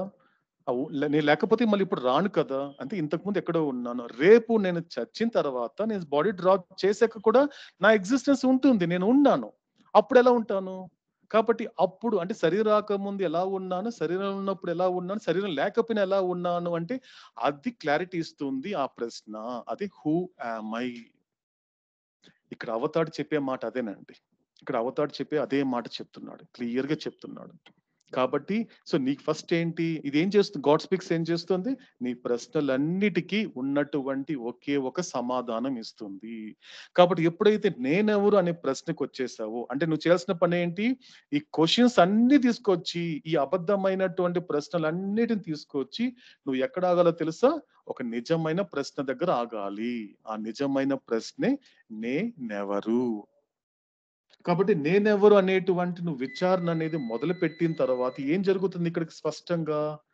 ఒకటి తీసుకున్న తర్వాత నేను శరీరాన్ని కాదు, నేను మనసుని కాదు, నేను సంస్కారాలని కాదు, నేను అహంకారాన్ని కాదు, నేను ఏది కాదు. నేను ఎవరిని?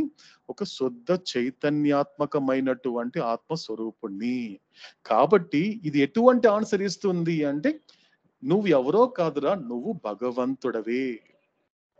కాబట్టి ఎటువంటి ఆన్సర్ ఇస్తుంది ఇక్కడ అర్థం చేసుకోవాల్సింది? ఎటువంటి ఆన్సర్ ఇస్తుంది అంటే నేను భగవంతుడు.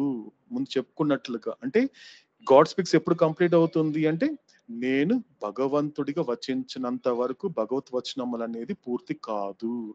కాబట్టి ఇది ఇంపార్టెంట్. కాబట్టి ఈ త్రూ అవుట్ జర్నీ, ఈ ప్రయాణం అంతా కూడా ఎలా జరుగుతుంది అంటే ఇలాగే కొనసాగుతుందండి, ఇలాగే కొనసాగుతుంది. కాబట్టి ఎక్కడైనా కూడా గుర్తు పెట్టుకోవాల్సిన విషయాలు మళ్ళీ రిపీట్ చేసుకుందామండి. సో నీకున్న ఇబ్బంది అంతా కూడా ఏమిటి అంటే నీ వద్ద ఉన్నటువంటి, నీలో ఉన్నటువంటి ఒక అజ్ఞానపూరితమైనటువంటి, ఒక అజ్ఞానం అనేటువంటి పొర చేత కప్పబడినటువంటి అబద్ధమైనటువంటి ప్రశ్నలే నీ ఇబ్బందికి, నీ అసౌకర్యానికి, నీకున్నటువంటి అనేక సమస్యలకి కారణం ఏంటంటే నీ దగ్గర నీలో ఉన్నటువంటి, నువ్వు పోగు చేసుకున్నటువంటి ఈ అబద్ధమైన ప్రశ్నలే. కాబట్టి ఒక్కసారి ఈ ప్రశ్నలన్నిటిని కూడా ఎక్కడి దాకా తీసుకొస్తుంది ఈ మెహరోపాసనము? ఒక్క ప్రశ్న దగ్గర ఆపుతుంది. ఆ ప్రశ్న పేరే, ఆ యొక్క నిజమైన ప్రశ్న పేరే నేనెవరు, హూ యామ్ ఐ. కాబట్టి హూ యామ్ ఐ అని ప్రశ్నించుకున్న తర్వాత నీకు తెలుస్తుంది స్పష్టంగా. ఎందుకంటే నేను చెప్పే మాటలు నువ్వు ఆలకిస్తూ, శ్రద్ధతో ఆలకిస్తున్నప్పుడు చక్కగా నీకేం అర్థమవుతుంది అంటే నేను చెప్తాను, నీకు క్లియర్ చెప్తా, అసలు నువ్వెవరో చెప్తాను. God speaks. ఎందుకంటే భగవంతుడు మాట్లాడేది భగవంతుడి గురించి కాదండి. బాగా అర్థం చేసుకోవాలండి ఇక్కడ పాయింట్. భగవంతుడు మాట్లాడేది భగవంతుడు కాకుండా ఉన్న వాడితో మాట్లాడుతున్నాడండి. అందుకే ఒక చిన్న మాట కూడా మనము షేర్ చేసుకున్నాం. ఎందుకంటే అది నేను రాసుకున్నానండి, నాకు అర్థం చేసుకున్నంత వరకు, నేను అర్థం చేసుకుంటున్నంత వరకు నేను రాసుకున్న మాట ఏమిటి అంటే, ఒక క్రియేషన్ గురించి అవతాడు చెప్తాడండి. వాట్ ఈస్ క్రియేషన్ బాబా అన్నప్పుడు బాబా చెప్పినటువంటి డెఫినేషన్ ఏంటి అంటే క్రియేషన్ గురించి, creation is a game of unconscious divinity becoming conscious God అంటాడు. అంటే creation is a game of unconscious divinity becoming conscious God. అంటే సృష్టి అంటే ఏమిటి అంటే, సృష్టి అంటే ఏమిటో తెలుసండి, ఎరుక లేని దైవత్వము ఎరుకతో కూడిన భగవంతుడిగా తయారయ్యే ఆటే సృష్టి. కాబట్టి ఈ సృష్టి ఏంటి? ఇప్పుడు చూడండి, ఈ లైన్ కి నాకు అవతాడు కనెక్ట్ చేశాడండి, నేను కనెక్ట్ చేసుకున్నాను. ఎందుకంటే అండర్స్టాండింగ్ అనేటువంటిది.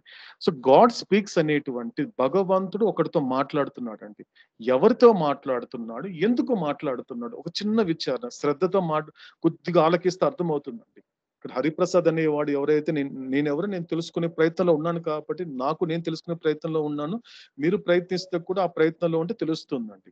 కాబట్టి ఇక్కడ గాడ్ స్పీక్స్, భగవంతుడు ఎవరితో వచిస్తున్నాడు, ఎందుకు వచిస్తున్నాడు అనేది 2 పాయింట్స్ కనుక కాస్త విచారణ చేస్తే కొన్ని విషయాలు తెలుస్తాయండి.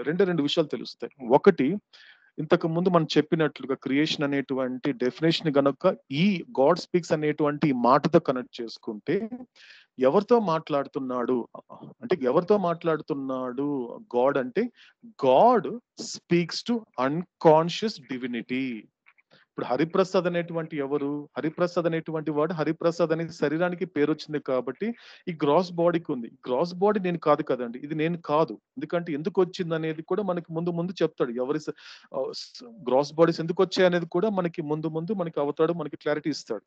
కాబట్టి నేను ఎవరిని అంటే, కరెక్ట్ గా చెప్పాలి అంటే, నాలో ఒక డివినిటీ ఉంది, నాలో ఒక దైవత్వం ఉంది. కానీ ఆ దైవత్వానికి సంబంధించిన ఎరుక లేదు. That is a problem. అది ఎటువంటి సమస్య అంటే, ఒక ఆధ్యాత్మికమైన సమస్య. అది నాలో ఒక డివినిటీ ఉంది, నాలో ఒక ఆత్మ ఉంది, కానీ నేను ఆత్మని నాకు తెలియటం లేదే. ఎందుకు ఎరుక లేకుండా అన్కాన్షియస్ గా ఎందుకు ఉండిపోయాను అంటే, తెలియదు ఎలా డివినిటీని ఎక్స్పీరియన్స్ చేసుకోవాలి. సో నాకు చెప్పేవాళ్ళు లేరు. ఒక ఆలకించడానికి నేను వెతుకుతున్నాను, నేను గురువుని వెతుకుతున్నాను, భగవంతుని వెతుకుతున్నటువంటి ప్రక్రియలో భాగంగా నా సంస్కారాలు అనేటువంటిది అవతారుడితో ముడిపడింది. కాబట్టి ఇప్పుడు ఈ క్షణం ఆయన ముందు నన్ను కూర్చోబెట్టాడు. కాబట్టి హరిప్రసాద్ అనేవాడు ఎవరు అంటే, ఇది అన్కాన్షియస్ డివినిటీ. నేను ఒక ఎరుక లేని ఒక దైవత్వము. సెకండ్ పాయింట్, ఫస్ట్ ఏం చెప్పుకున్నాము? భగవంతుడు ఎవరితో వచిస్తున్నాడు. నెంబర్ 2, ఎందుకు వచిస్తున్నాడు అంటే, God speaks to unconscious divinity to make conscious God. అయిపోయిందండి. గాడ్ స్పీక్స్ టైటిల్ అయిపోయింది. చూడండి. సో గాడ్ స్పీక్స్ అంటే ఎవరితో మాట్లాడుతున్నాడు, ఎందుకు మాట్లాడుతున్నాడు అంటే, అన్కాన్షియస్ డివినిటీతో మాట్లాడుతున్నాడు. ఎందుకు మాట్లాడుతున్నాడు అంటే, he want to make me as a conscious God. అయిపోయిందండి. ఇలా ఇలా కనెక్ట్ చేసుకోగలిగితే మనకి అవతల చెప్పే ప్రతి మాట కాస్త శ్రద్ధతో ఆలకించగలిగితే కాస్త అర్థమవుతుందండి. కష్టం లేదు. ఎందుకంటే మళ్ళీ రిపీట్ చేసుకుందాం. ఇక్కడ కష్టం అంటూ శ్రమ అంటూ కూడా అవతార్ మెహర్ బాబాది తప్ప ఆలకించేటువంటి నాది కాదు. కాబట్టి నా పాత్ర ఏంటి అంటే శ్రద్ధగా కాసేపు కూర్చొని జస్ట్ అంతే, ఏం లేదు, అలా కూర్చొని ఆలకిస్తుండడమే. ఇంక చేయాల్సిన పని అంటే ఏముంటదు. కాబట్టి ఇటువంటి ఆన్సర్ ఇస్తుంది గాడ్ స్పీక్స్. మళ్ళీ రిపీట్ చేస్తున్నాడండి మనీ. కాబట్టి మొదటి పేజీ నుండి చివరి పేజీ దాకా నువ్వు చదవాలి. కాబట్టి ప్రయాణించాలి. ప్రయాణించినప్పుడు ఏమవుతుంది, నీ ప్రశ్నలన్నిటికీ కూడా సమాధానం వస్తుంది. నెంబర్ 1 పాయింట్ అండి. ఇకపోతే సెకండ్ పాయింట్కి వెళ్తామండి.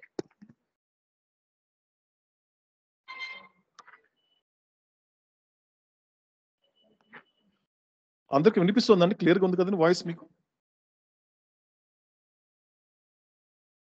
వినిపిస్తుంది సార్.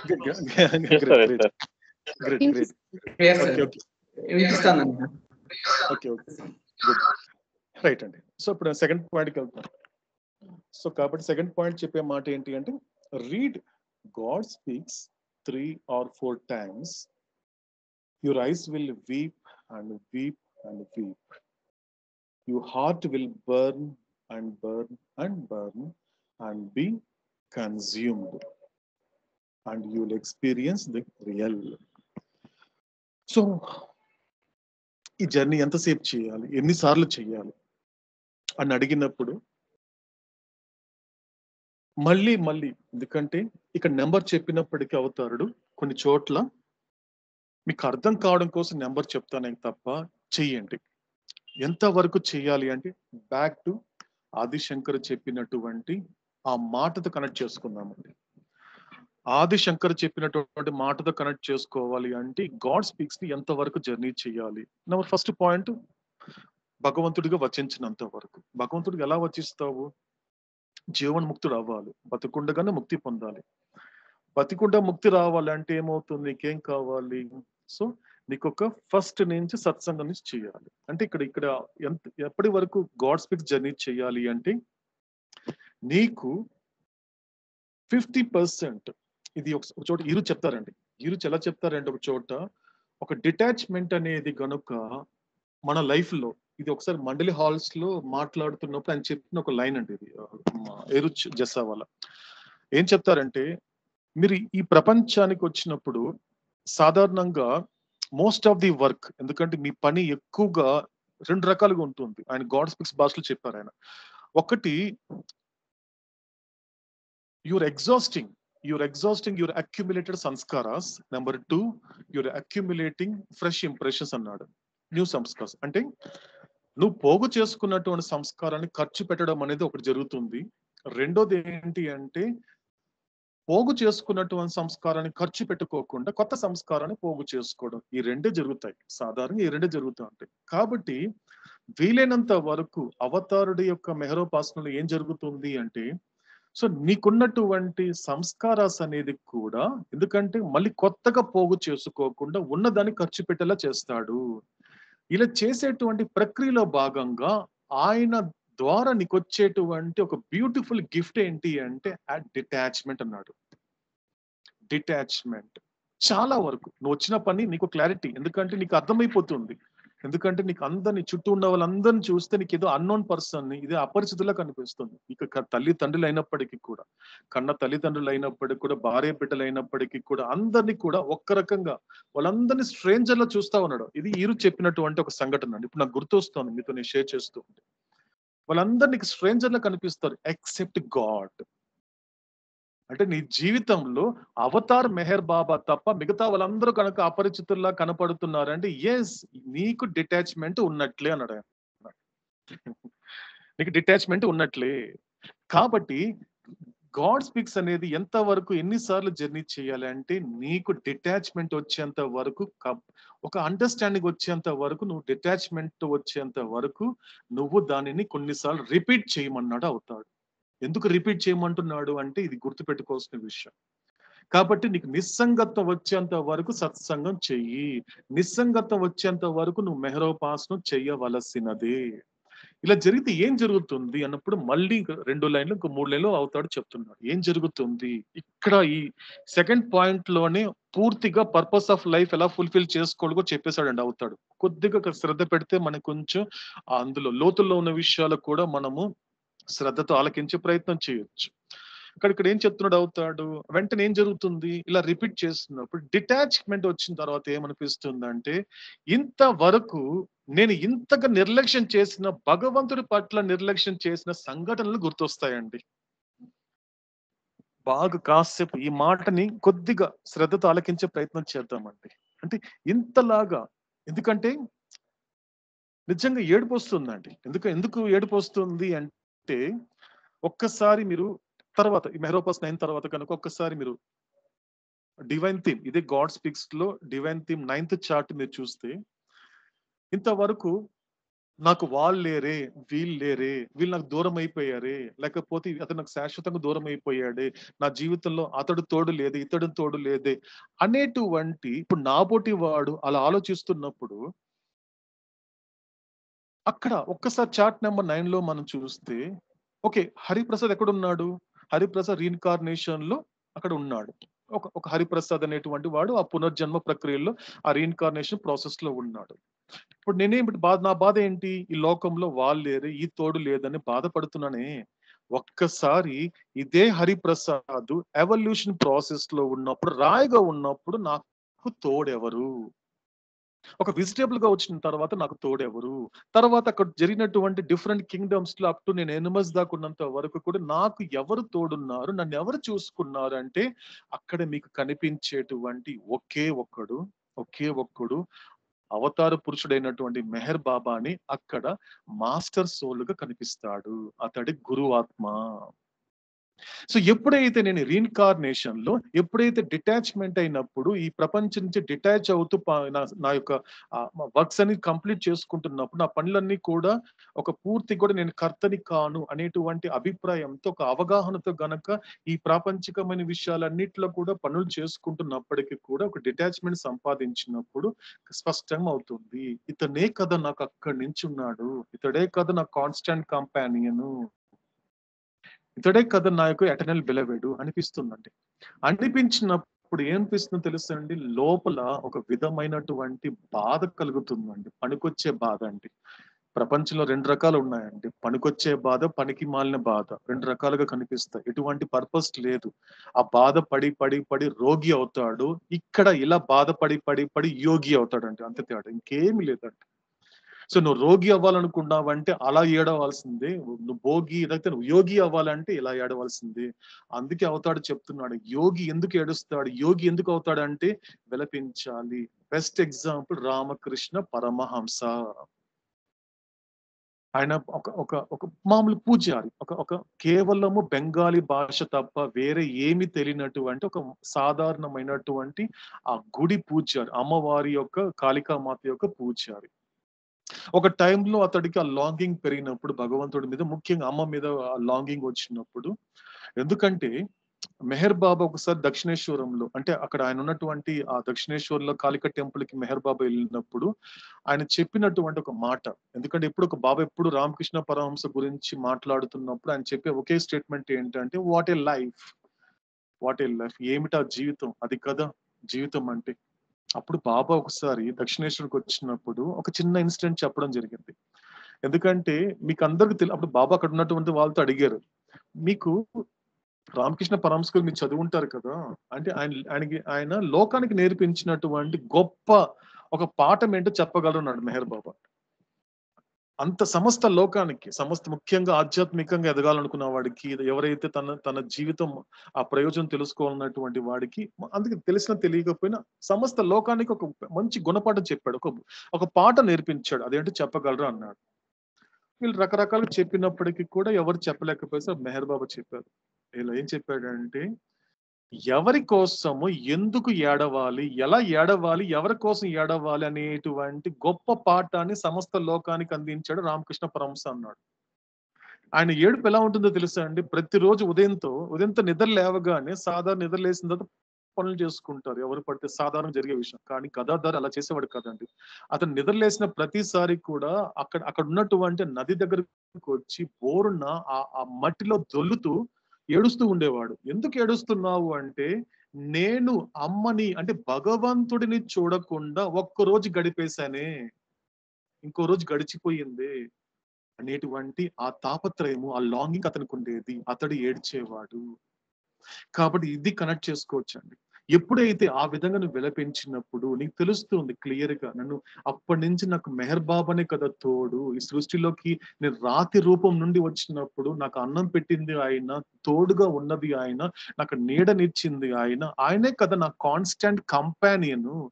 సో లోకంలో కంపానియన్స్ చాలా మంది ఉంటారు, కానీ కాన్స్టాంట్ గా ఎంత మంది ఉంటారు? గుండె మీద చేసుకుంటే మన కళ్ళ ముందు ఈ క్షణం మనతో మాట్లాడేవాడు తోడు తప్ప ఇంక ఈ లోకంలో తోడు ఎవరిది ఉంటుందండి? అందుకే 2 రకాల ప్రేమలు కనిపిస్తాయండి మనకి ప్రపంచంలో. 2 రకాల ప్రపంచంలో ఒక ప్రేమ కనిపిస్తోంది. ప్రపంచానికి అతీతంగా ఇంకో ప్రేమ కనిపిస్తుంది. దాని అవతారుడు హ్యూమన్ లవ్, డివైన్ లవ్ అని చెప్పాడు.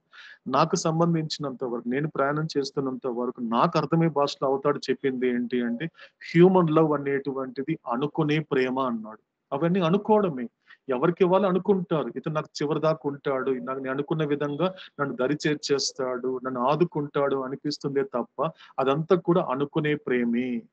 కానీ సెకండ్ పాయింట్ ఏంటో తెలుసా అండి? ఇప్పుడు మనతో మాట్లాడేవాడి ప్రేమ ఎటువంటి ప్రేమ అంటే, ఇది ఆదుకునే ప్రేమ.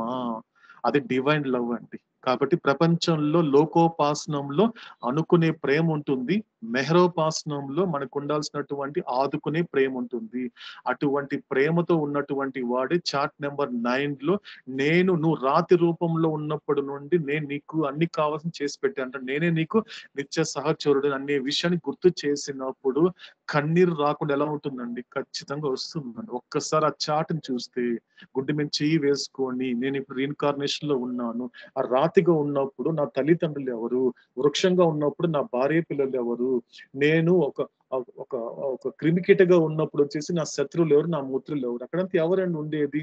బాగా అర్థం చేసుకుంటే అప్పటికి కూడా కనెక్ట్ అయినటువంటిది మాస్టర్ సోల్. అప్పుడు ఆ టైంలో అదే సృష్టికర్త అయినటువంటి మెహర్ బాబా అక్కడ లోపల కనెక్ట్ అయింది మాత్రము ఒక గురువాత్మక అవతార మెహర్ బాబా కనెక్ట్ అయి ఉన్నాడు.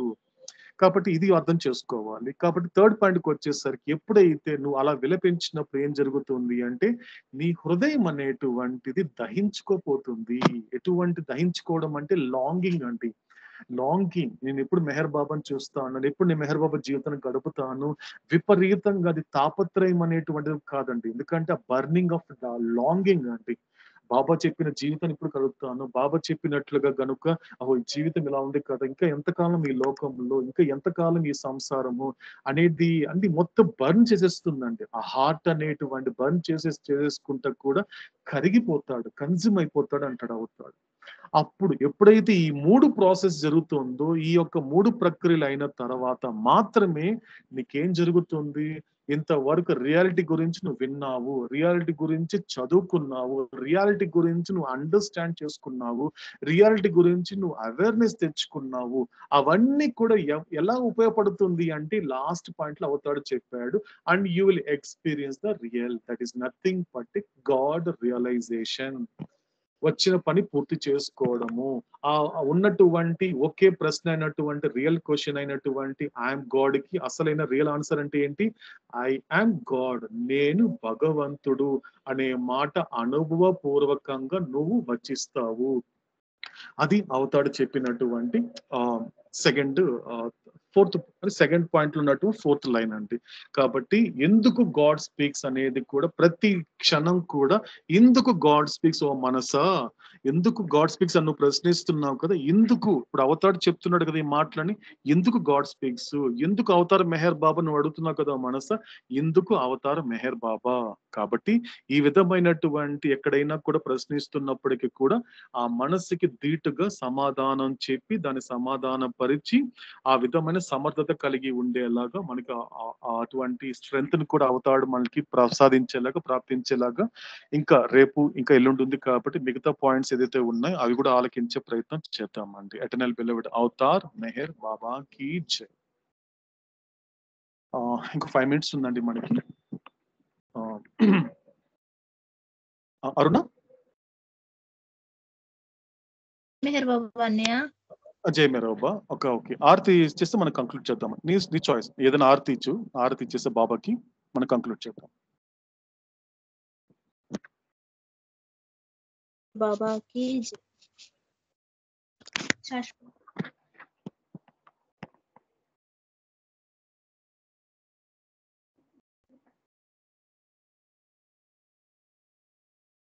స్వభావ ప్రభావా ప్రియతమా మనసు హారతిదే, ప్రియతమా మనసు హారతిదే, దేవాదిదే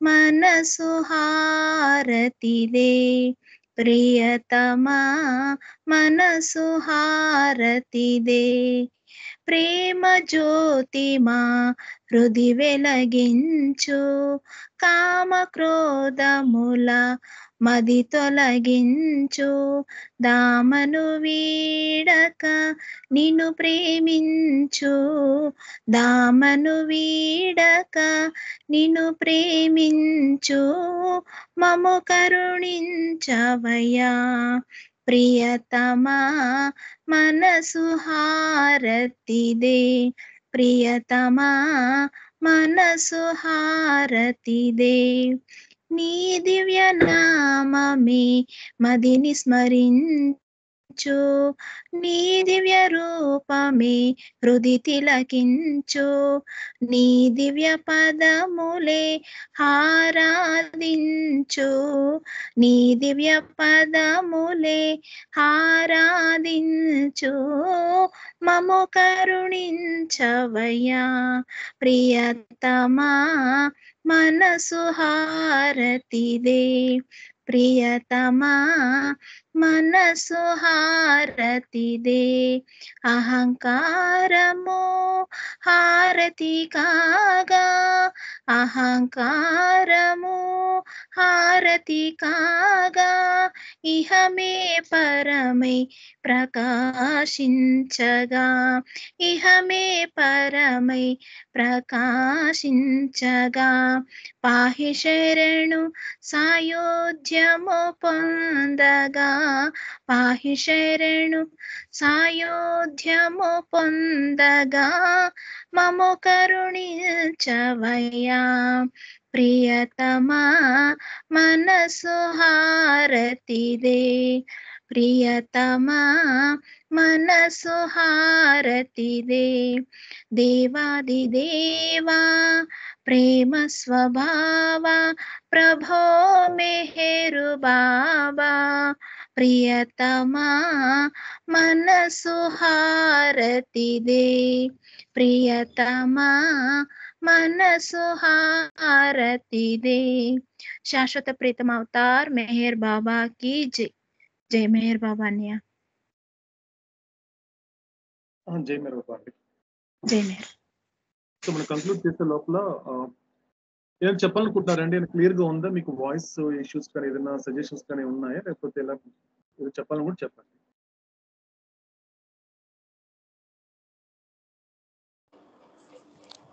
హలో హరి గారు, వాయిస్ అంతా జై మేరా బాబా, క్లారిటీ. నగేష్ గారు. జై బాబా హరి గారు, వాయిస్ జై అంతా మేరా. బాగుంది, ఏం తొందర లేదు. Thank you okay. Very much. జై బాబా.